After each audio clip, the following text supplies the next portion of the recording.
On my head. All right, let's go on the record. Oh, that's good.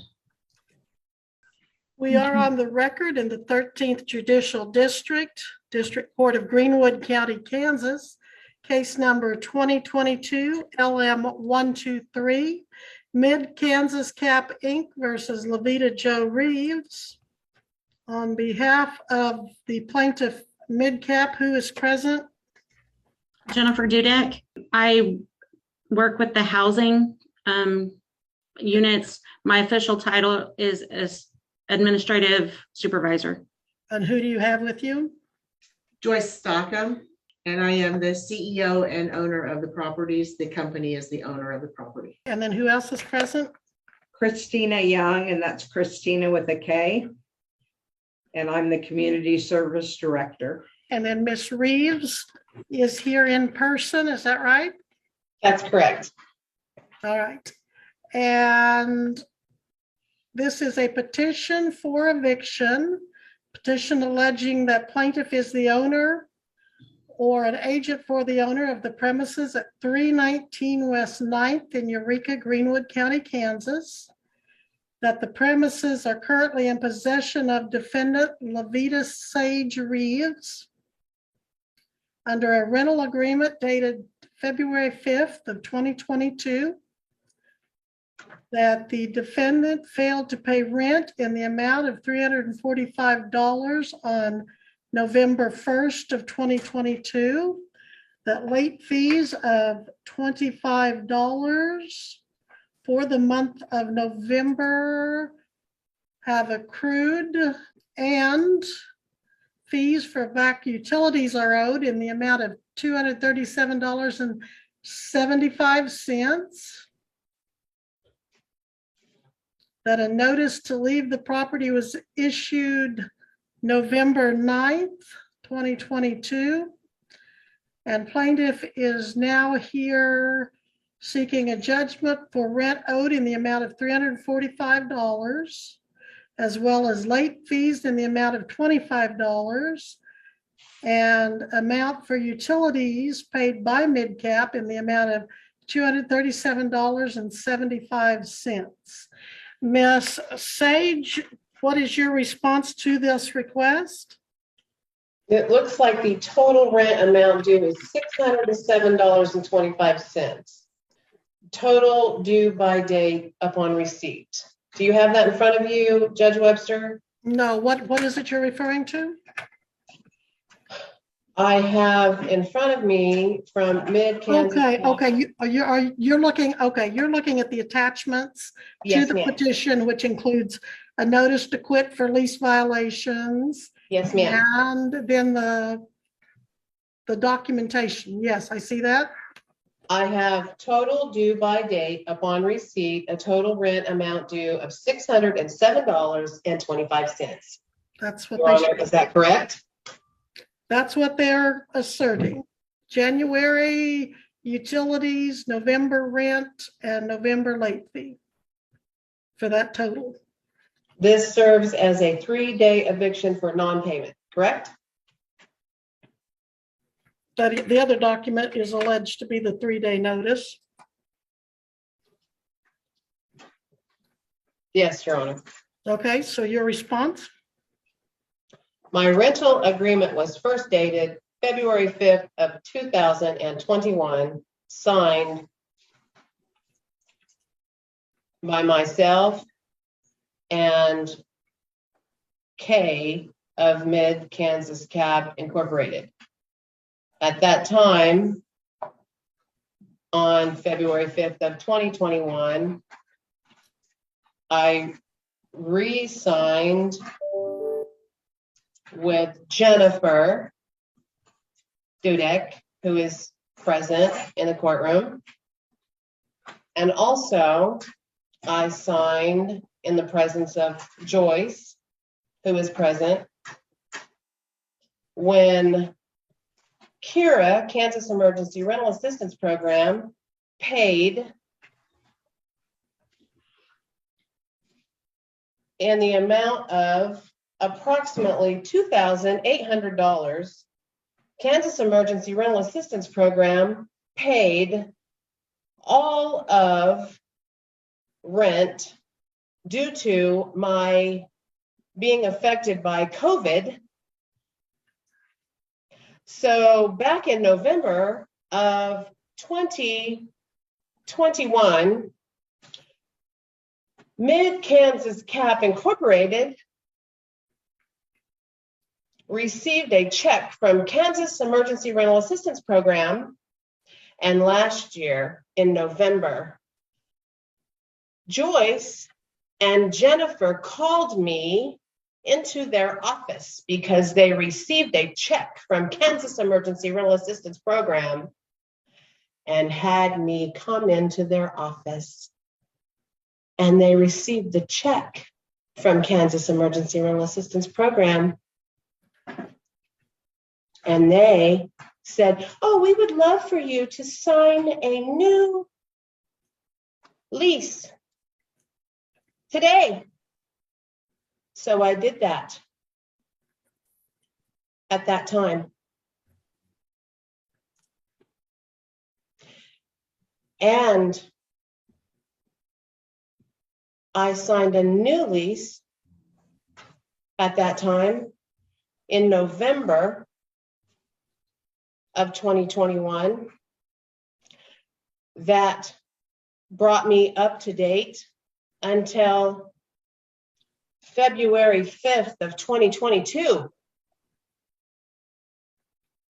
What do you mean, excuse me, what do you mean it brought you up to date? With the rental agreement.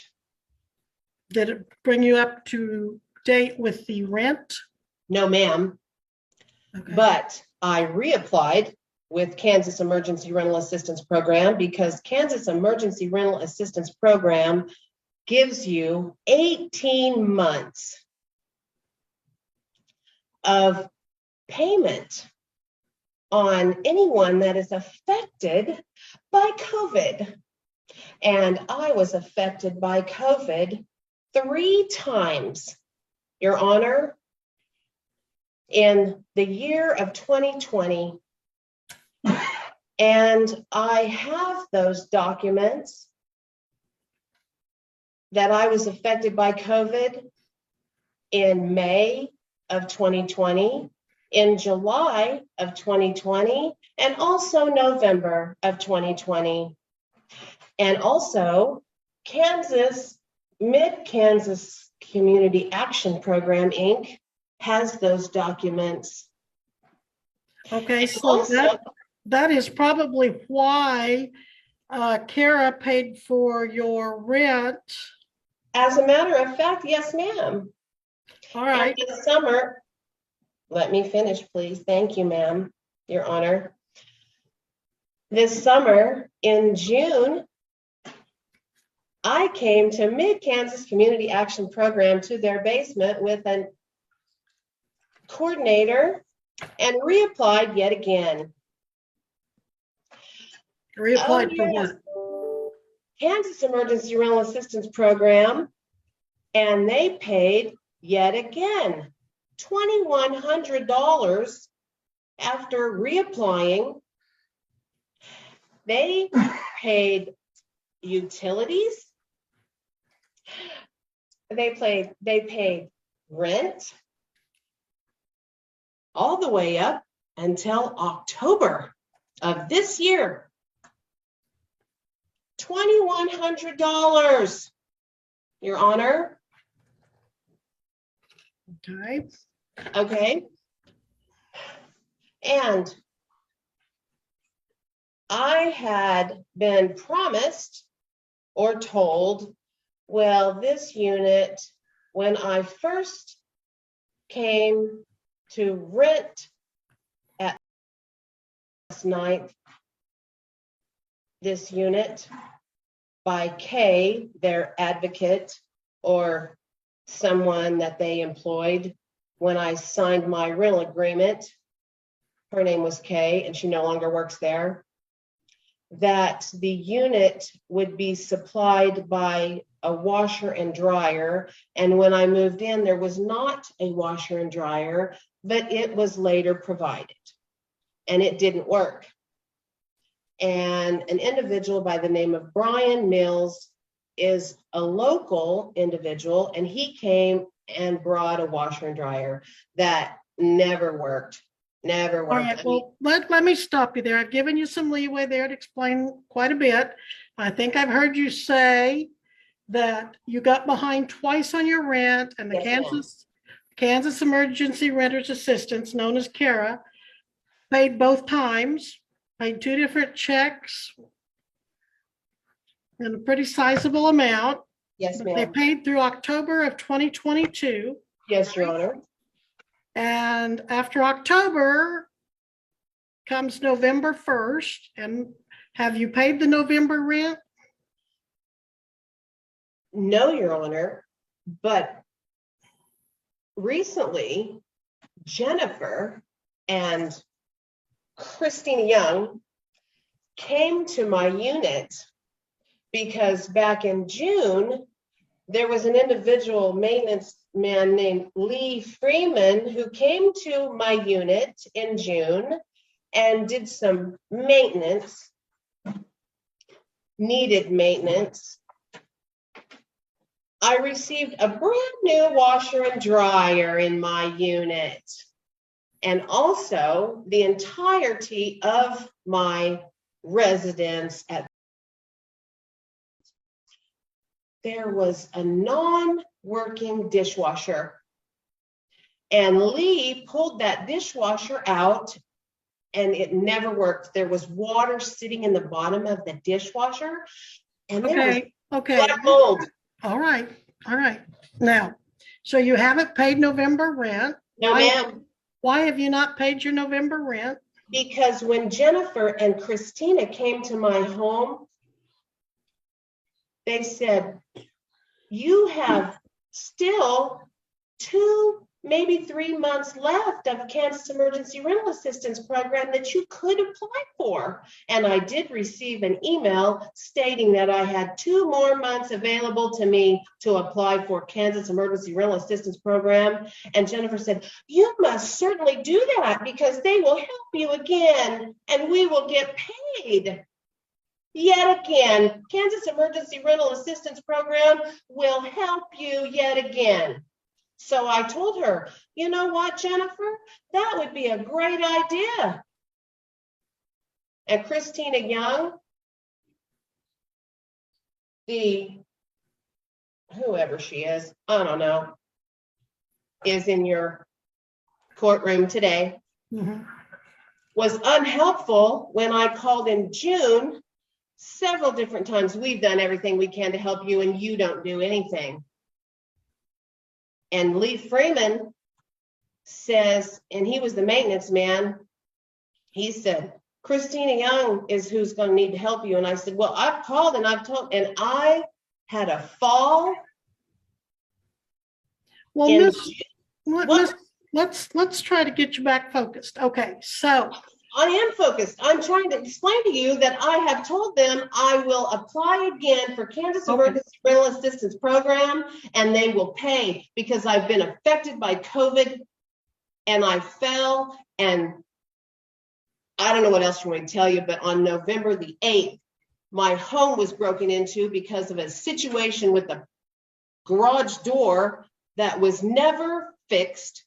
From the beginning. So are you saying the reason you did not pay your November rent is because they told you not to? They told me to reapply yet again for Kansas Emergency Rental Assistance Program because Kansas Emergency Rental Assistance Program gave me an email stating, please reapply. We have 2 more months. Okay, but did you have the money to pay your November rent? Yes. But they told you don't give us the money, apply for it instead? Yes, ma'am. Yes, Your Honor. Okay, so do you have the money to pay the November rent right now? Yes, ma'am. All right, Miss Dudek, is it? Yes. Do you agree with her version of what transpired? Not exactly, but I did tell her to reapply. And she told me at the time, and Christina was right there, that she felt like she could handle the rent on her own and she was not going to apply. But she didn't pay the rent. No, she did not pay the rent. All right. And that was as of the 8th Now, of November. What about these past two utilities? Did Kara not pay for January? No, they did not. Why is that, if you know? Because the utilities were already paid by Mid-Kansas Cap because the utilities were shut off. All right, and how would you describe in very brief terms, Mid-Kansas Cap? What is it? We are an organization, a nonprofit organization, assisting individuals in multiple different ways to get out of poverty, basically, in a nutshell. And you're funded by government funds? Yes, Okay. Federal program, yes. but obviously connected to Kansas because you've got the KS in your name. The program that she is in for her rent is a subsidized housing program. So it's for low income individuals. And it's income based, so she gets reduced rent. And even with the reduced rent, she still got behind twice to the tune of $2,000 some dollars. So they prepaid, some of that was prepaid by Kira. Okay. But Kira now they are not accepting applications, they're on hold. So no further funds will be given at this point. And that's why you filed this suit, is because you don't expect. Correct. All right. And we still have not received that rent. Okay, so I think I get it now then. So And we do not have a notice that she has reapplied. Okay. So, Miss Rivas, you've got two options. Pay the rent and ask them to keep you in. Pay the utilities and the late fee. Or accept an eviction. So which way do you want to go? I'm sorry, will you repeat that? There was noise behind me. Sure. It looks to me like you have two choices here. You said you've got the money. Pay the rent that's due, the utilities and the late fee totaling $607.25 and see if they'll keep you in your apartment, or take an eviction. So which? Your Honor, I do not want to stay in that unit because there was so much that happened in that unit that was not fulfilled during the time. There were things that were not fixed. There was mold. Yes, I'm good with getting out. All right, I will need 30 days. I will grant judgment.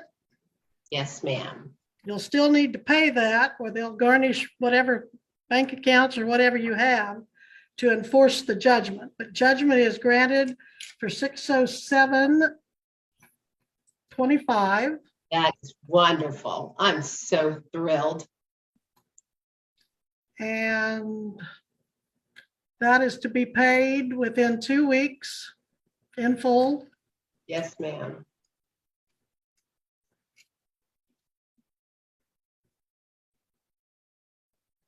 And you're to be out. Give you 14 days or until the sheriff serves your paperwork, whichever comes first or last, either way, whichever. 14 days to be out. Your Honor, does she have access to the unit at this point in time? I have no idea. She's saying no. So what do you want to do with your property, Miss Reeves? What do you want them to do with your property? That's a good question, Miss. Your Honor, that's a really good question. As you know, that is a good question. All right. Well, that's all I can do for you, ladies, is grant the judgment. And Ms. Dudick, you'll be responsible for doing the journal entry paperwork and I'll Okay. approve it. Your Honor, could I ask a quick question? Yes. We've not been able to verify the break-in, but however, with her acknowledging that there was a break-in into the house, Are we legally able to go in and change the locks since we don't know where the keys or anything are in an attempt to protect whatever's in there now? I would direct Leave it you alone. to your attorney for that. Okay, gotcha. Thank you. Okay. You better All right. not go in my room. You better not go in my house. Pardon me? All right, if there's nothing further, we will be in recess at this time. This hearing is actually the only one I have at this time, so court is adjourned. Thank you. Thank you, Your Honor. You're welcome. Jennifer. And I believe that leaves us now with the Reeves matter. We are on the record in 2022 CR 180 and 22 CR 182, State of Kansas versus Levita Joe Reeves. Please announce appearances. May it please the court, the state appears by Jill Gillette, County Attorney. Your Honor, Ms. Reeves appears with counsel Joseph Favre. She is currently in the Elk County Jail, but in custody of Greenwood County.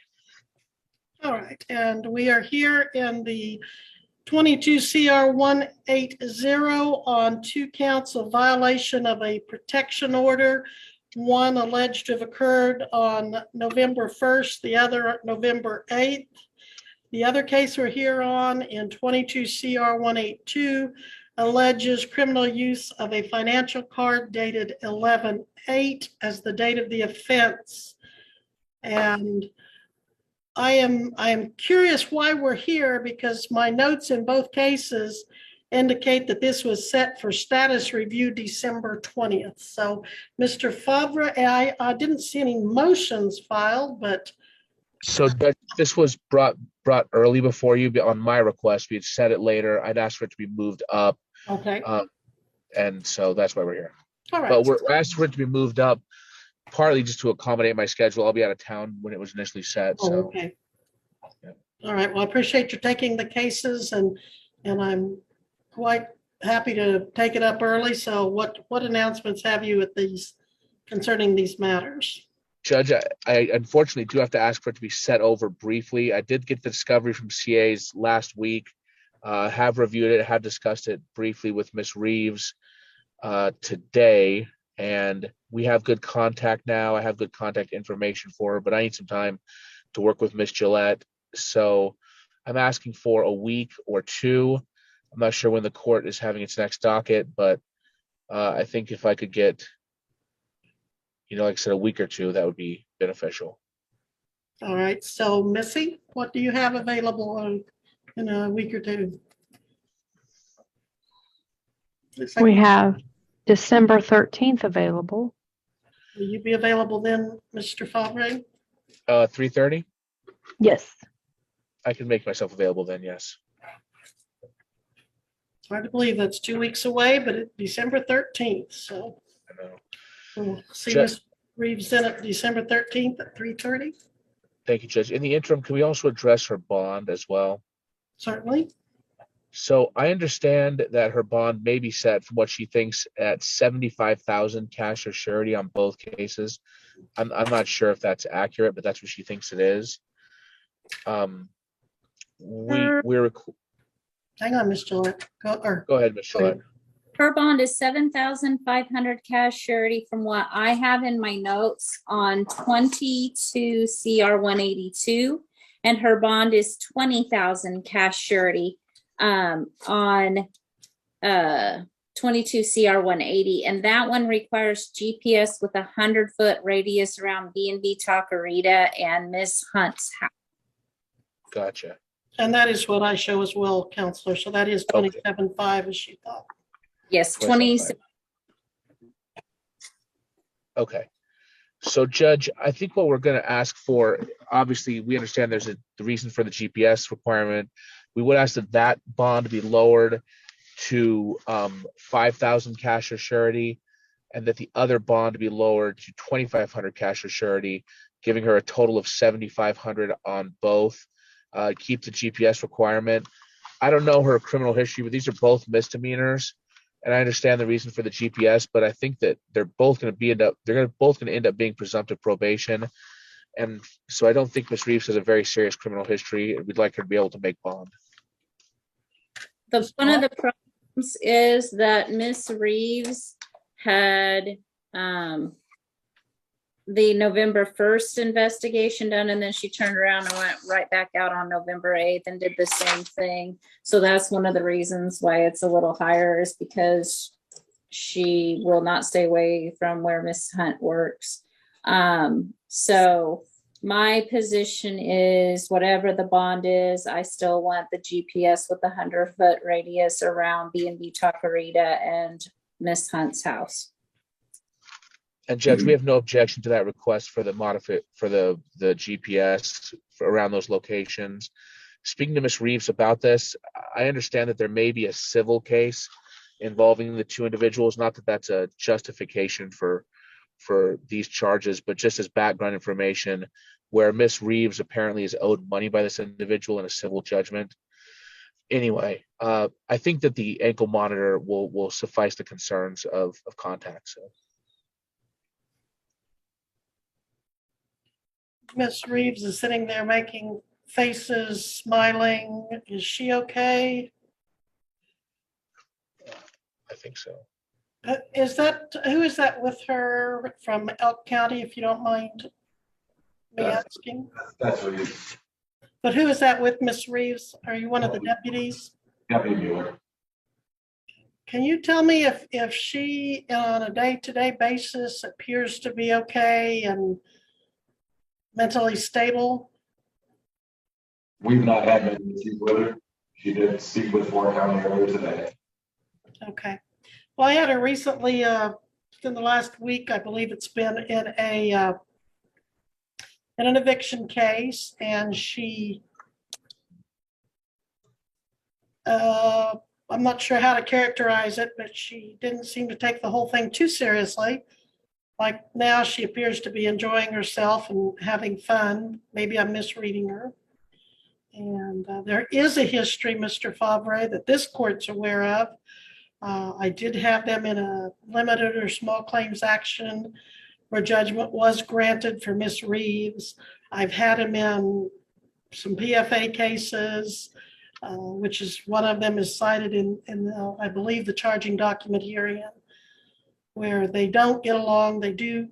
Miss Reeves did not apparently take my advice when I suggested that she pursue legal collection matters rather than trying to handle them on her own out in the street with the alleged victim.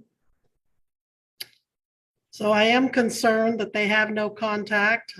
I don't think that it's out of the realm of possibilities that if Miss Reeves stays away from the other lady will stay away from her.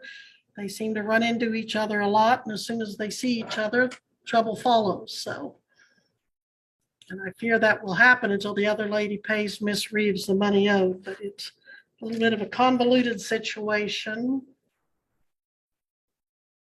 Where will Miss Reeves live now that she's been evicted from her mid-cap property? I'm not certain of that. She didn't mention she had an eviction, so the court have to inquire of Ms. Reeves. Ms. Reeves, where would you go if I grant this request to reduce your bond?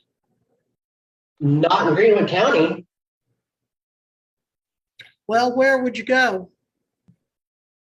If you grant, what was it that you said? If I grant your request to reduce your bond from a combined 75,000 to a combined 7,500, where Judge, would you live? It's not 75,000. It's 27,500. Thank you for clearing that up. What was I saying? 75,000. I meant to say 27,005 down to 27.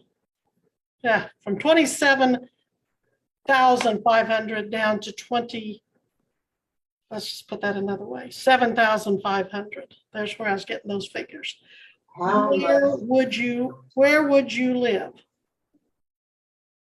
Well, first of all, I need to evict. I've been evicted, so therefore I need to pack up my belongings and get them out of there and put them in storage. Does that sound fair? Yes, I have personal things that I need to take care of when I leave here. I don't have time to go chasing around a woman that owes me money that you court ordered her to pay me. So I need to get out of here. I need to go pack up because my eviction is up on December the 6th. I need to go pack up and put my things in storage. Today, I had an evaluation and have a case manager with 4 county mental health and wellness. I now have a case manager, Your Honor. Judge, answering the question. All you're asking is I know what she's doing. I'm listening. I'm giving her a chance to wrap it up. Thank you, Your Honor.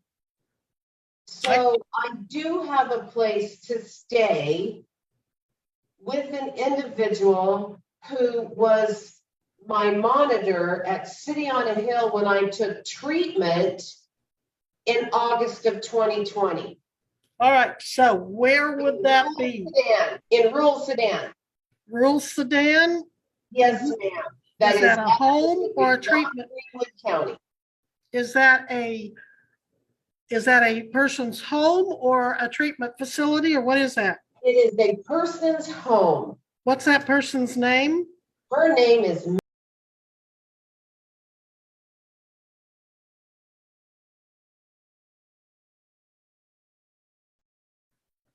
She has asked me to help her with her home that is on her property. There's 2 homes on her property. All right, okay, let's kind of narrow our focus a little bit. When did she tell you you could move in with her?